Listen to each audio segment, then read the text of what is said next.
Hello everyone. So this is an attempt to do my first video. This beginning is going to need to get edited out, but here goes. So since the beginning of this year, while listening to a couple of Sargon of Akkad videos, I began to hear about these horrible and despicable crimes that were happening in the UK. These crimes that I'm speaking of are the Muslim grooming gangs, or rape gangs, as they're more accurately called. These are where Muslim men, 20, 30, 40, 50-year-old men who were kidnapping, raping, and drugging 9, 10, 11, 12-year-old girls, 14, 15-year-old girls. It didn't really matter. It doesn't really matter the age. It's unacceptable behavior in pretty much most of the world, most specifically the Western world, which Britain is. So I heard these during, I believe it was during This Week in Stupid on Sargon of Akkad. And when I was listening to him, I could tell he had a lot of great emotion in his voice. He was quite upset, as he rightfully should, especially as a parent. I too am a parent to great kids. So it was very upsetting to hear that this was going on in the UK. Now I live here in America, so it's pretty far off of the effect that it would potentially have on me. But all of this talk made me learn about a man in the UK by the name of Tommy Robinson. Polarizing, galvanizing figure. Heard lots of things about him, various rumors such as racist, far right, all sort of extreme viewpoints. He was very polarized. But I try to look at things with a much more open mind, especially for the people that seem to get to be told that they're the enemy. So I give them a little extra credit, because if they're the enemy, why are they the enemy? So I began to look into this figure known as Tommy Robinson, and yeah, as you all may have heard, yeah, he helped expose the stuff in Rotherham and all the other cities in the UK that had been affected by these Muslim grooming gangs. So I began to listen to him more and more, really trying just to get a better understanding of the whole situation, and to kind of get a deeper feel for who this man was and what he actually stood for. Not what he represented to other people, but what he himself personally stood for. Which it appears to be very simple things. He wants Britain to stay Britain. He wants the immigrants coming into the country to acclimatize to their new surroundings. As the old saying would go, when in Rome, be like a Roman, which I feel that it has great significance. If you enter a country and you decide that you're going to become a citizen of that country, by the very decision to become a citizen, that means you wish to follow the laws of the land and the customs of that land. And bringing in your extreme religious ideology from the Quran and the Hadiths isn't following in line with that. And I, as a, let's just say, secular pagan, very much just disagree with religion in general on just basic principle. But yeah, it goes deeper for that. Once, because I didn't really have a great understanding of the Quran or Islam or anything about that. So I definitely looked a lot more into that with the things that I was learning from Tommy Robinson and, you know, his supporters and other folks kind of like him. Listening to oh, I can't remember what the UKIP politician's name was, but I listened to an interview with him, and I continued to look at these things. I started to read the passages from the Quran, which I admit I'm still not as versed as I would prefer to be, but the book kind of disgusts me, so I don't really like looking too deeply into it. But so all of these investigations had happened in Britain due to Tommy Robinson and others exposing it and exposing that there seems to be a deep state cover up everywhere, from folks like, I guess, Theresa May all the way down to the local beat cop, the uni on the street. Because in our PC outrage culture, a nanny state, as many of the British folks call their country, there seems to be this great irrational fear, though in general most fears are irrational because it is a belief in a future event that may or may not actually come to pass. That's generally basically what fear is. And so the government of the UK has this fear that if they speak out against Islam, they will be seen as racist, which is illogical because Islam is an ideology, therefore a thought or an idea, which is where the word ideology basically comes from. It's an idea, not people. I guess it can be easily confused with Jew and Jewish because there are, people by Jewish descent, and then there are people by Jewish faith. There are people who are born in Israel who are Jewish but don't really have any biological ties to things like Ashkenazi Jews, or nor are they religious, but they're still Jewish because of the country they were born in, though technically Israeli, I guess, would be the more appropriate term. But yeah, so the UK government is very afraid of being called racist, which, as I said, is illogical because when you attack an idea, you're not attacking the person. Islam is an idea. All religions are ideas. Muhammad, their prophet, had these ideas, which he had written and passed down and turned into the religion known as Islam. But as I said, it is an idea. It is not a people. That's not how ideas work. So their fear is illogical. Now, to bring this a little more relevance and try not to continue babbling on, Tommy Robinson, he's been in and out of jail for so many things. Some things on his own accord, because he is kind of a rough and tumble individual who's had a criminal past. Any sort of rough and tumble character like him definitely would. I mean, I'm sure if I got caught for many of the things that I did in my younger years, I would have had a criminal record too. All the times I was drunk in public, just causing general ruckus, doing drugs in public, all the things I used to do when I was younger because, stupid, and that's what you think that you're supposed to do when you're young is, hey, I'm going to do whatever I want, I'm young, I know what I'm doing, and then you get older and you realize, holy fuck, I'm a stupid idiot.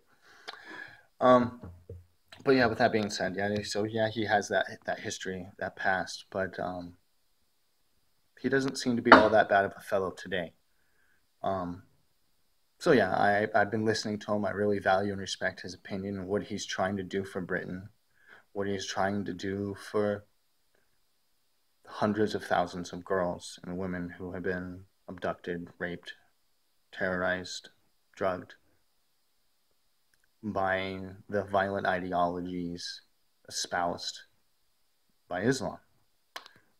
Now, obviously, I don't feel that all Muslims are bad. No, Muslims can be great people. Just because your religion is terrible doesn't make you terrible. But that's not necessarily how the UK government sees it. Well, Friday, Saturday, whichever day it was, Tommy Robinson was fairly benignly recording outside of a courtroom in, I believe, Leeds, which is his hometown. And from what little bit that I have seen, it just basically appeared that he was just sort of saying, this is what's going on here. I'm not going to go into too much detail because he was on a 2-year version of of parole, the British version of parole. So he had restrictions to what he could and couldn't do in order to be the good boy and not go back to prison or jail. So that's what he was trying to do, because they told him, hey, you can't really do a lot of recording on court cases, especially if you're going to do certain behaviors. Now, after watching Sargon of Akkad's video, where it does appear the law, it was incorrectly used. Everything from giving him the parole to his arrest, while it was not correct, technically to the letter of the law, he was in violation, so they arrested him. Obviously, I don't agree with it. I don't support it. I think it was a very terrible interpretation of the law. But as soon as he was arrested, they took him to court. His court case was basically a 5-minute long court case, court hearing, which that's just absurd in general. But they gave him 13 months, and in the process, they put a media blackout. Yes, a media blackout. Can't talk about him in the UK. You can't talk about the Muslim thing, the Muslim grooming gang trials. You can't talk about any of it. Doesn't that sound very familiar? A la Hitler, a la 1984 by George Orwell, or any of these other dystopian novels that were predictors of the future, rather warnings of the predictions of the future. These are the signs of a fascist totalitarian government, when a government tells you, you can't talk about these things. You can't talk about these people because they're not approved, and we're going to make our media not be able to talk about it and criminalize it. Now, I do agree that when it comes to legal cases, there is some sort of, like here in America, when it comes to the jury, we'll put our jury into a hotel or a motel room, take their TV away, take their phones away temporarily, and leave them to their own devices. In the UK, it seems to be, hey, world, you can't talk about anything we disapprove of because we don't want our legal system to be affected. That's not exactly how you go about law, but hey, what do I know? I'm an American. So they wrongfully imprisoned Tommy Robinson for 13 months. They put him in Hull, which from what I hear is considerably better than other prisons that they could have put him in. Seeing in other prisons, there's been an attempt on his life before in prison. He's had all of his teeth knocked out, beaten up so many times, which is horrible. He's had threats of having boiling sugar water poured on him, which will melt the flesh from your bones, which is just, that's horrible, but that's sort of the stuff people do in prison. But which potentially this is a death sentence for him, since there's already been attempts made on his life. The UK government and statistics and all that admit that there's a vast, large number of very violent Muslims in their prisons, and most of these Muslims really, really hate Tommy Robinson. So I just feel like this is just a horrible thing that has happened. It just leads such precedence for the fact that free speech does not exist in the UK, and I feel it needs to, because in my opinion, the pure basics, basic platform, the foundation of anything, in my opinion, becomes from the freedom of speech, which ultimately is the freedom of thought, the freedom of ideas. And, any state, any government, any city, all these things are founded on that very principle, because you had to have people talking about the concept. So they had to freely be able to think about a concept that later became the idea for city-states, for governments, for society in general.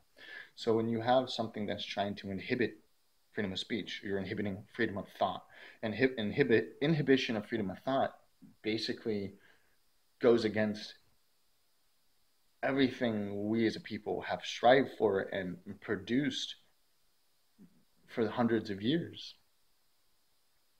The very cell phone that I am recording this on is from freedom of thought. Someone had the freedom of thought to think of a technology and produce that technology into the object that's in my hands now.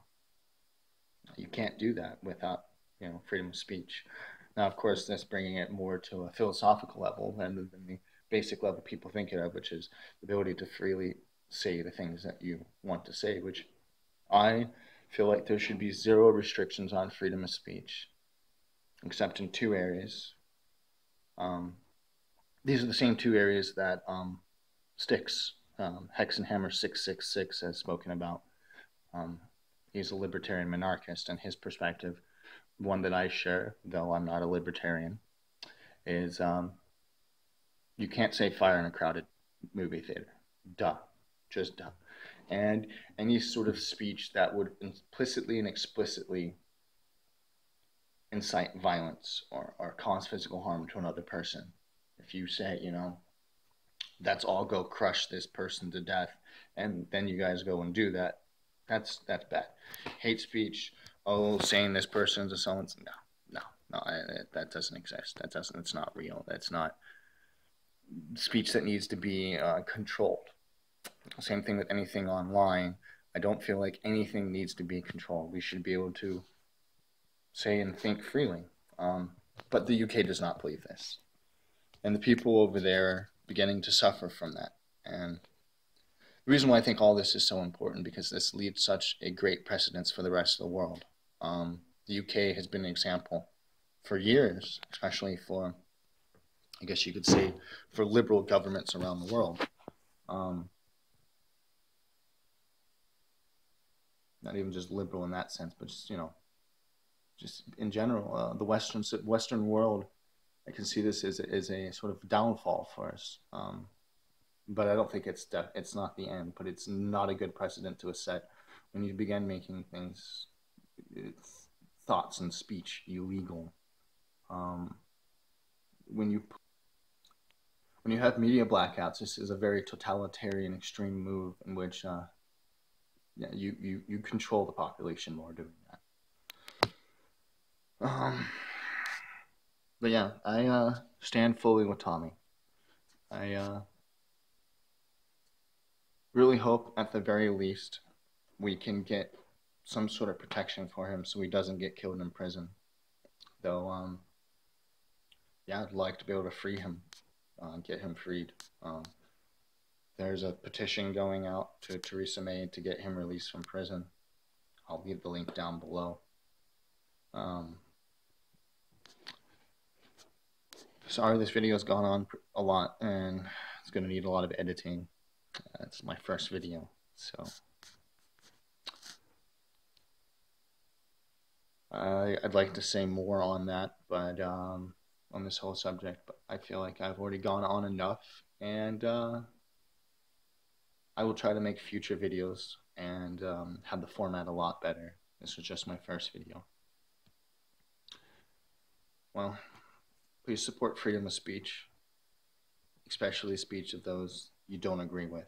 If you don't agree with their opinions, their religious or their political ideology, their perspective, mindset, doesn't really matter. Support it. I can't currently remember her name right now, but she's accredited for saying, I may not agree with what you say, but I will defend your right to say, I will defend to the death your right to say it. I hold by that very, very much. So with that being said, let's support Tommy Robinson and free speech around the world as much as we can. With that, I am the Jarl, and I will talk with y'all later. Have a good one. Bye.